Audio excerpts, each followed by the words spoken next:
Dans les profondeurs d'une forêt enchantée, vivait le plus étrange des monstres verts.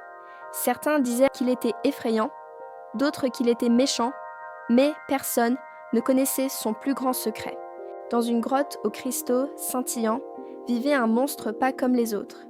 Il avait une fourrure vert émeraude qui brillait sous la lune, 2 grandes cornes violettes qui poussaient comme des spirales magiques et des dents pointues qui ressemblaient à une collection de petits croissants de lune. Mais le plus étrange, c'était sa façon de saluer les autres. Dès qu'une créature s'approchait, « Va-t'en !» hurlait-il en agitant ses grands bras poilus. « Va-t'en !» grondait-il quand les papillons dansèrent trop près. « Va-t'en !» murmurait-il même dans son sommeil. Et toi, as-tu une idée de pourquoi il agissait ainsi ? Chaque matin, notre monstre vert suivait le même rituel.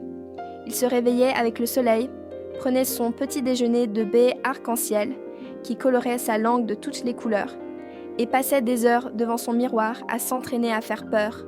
Plus de grimaces, se disait-il, plus de grognements, s'encourageait-il. Mais un jour, alors qu'il répétait sa plus terrible grimace, un rire cristallin, comme le son d'une centaine de petites clochettes, résonna dans sa grotte.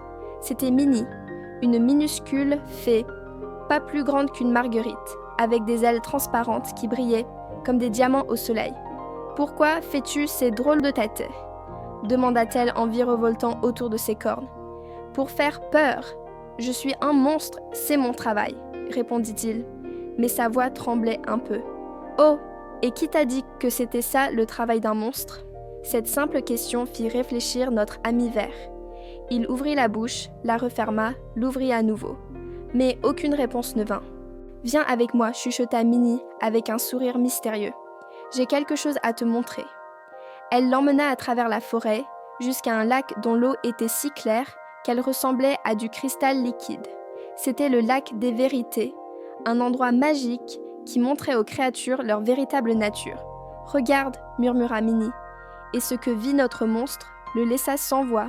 Dans le reflet, ses grandes dents pointues ne semblaient plus effrayantes. Elles formaient le plus chaleureux des sourires. Ses yeux, qu'il essayait toujours de rendre menaçants, brillaient d'une gentillesse infinie. Et sa fourrure verte, elle semblait faite pour les câlins. « Mais, balbutia-t-il, je ne comprends pas, je suis censé être effrayant. »« Qui t'a dit ça ?» demanda doucement Minnie. « Les monstres peuvent être ce qu'ils veulent être. » Jour après jour, notre ami vert commença à changer. D'abord, il essaya de dire « bonjour » au lieu de « va-t'en ». C'était difficile, et parfois le mot sortait tout crochu de sa bouche, mais il persévéra. Ensuite, il découvrit que ses grandes mains poilues étaient parfaites pour attraper les petits oiseaux qui tombaient de leur nid, bercer les bébés lapins qui s'étaient perdus, construire des abris pour les animaux pendant l'orage. Bientôt, la grotte du monstre devint l'endroit le plus accueillant de la forêt. Ses cristaux scintillants servaient de veilleuse pour les petits qui avaient peur du noir.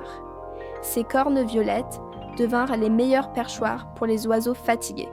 Et sa voix, qu'il utilisait avant pour effrayer, racontait maintenant les plus belles histoires du soir. Et le plus magique dans tout ça, ce n'est pas notre monstre qui avait changé, il avait simplement découvert qui il était vraiment, le plus doux, le plus gentil et le plus câlin des monstres verts.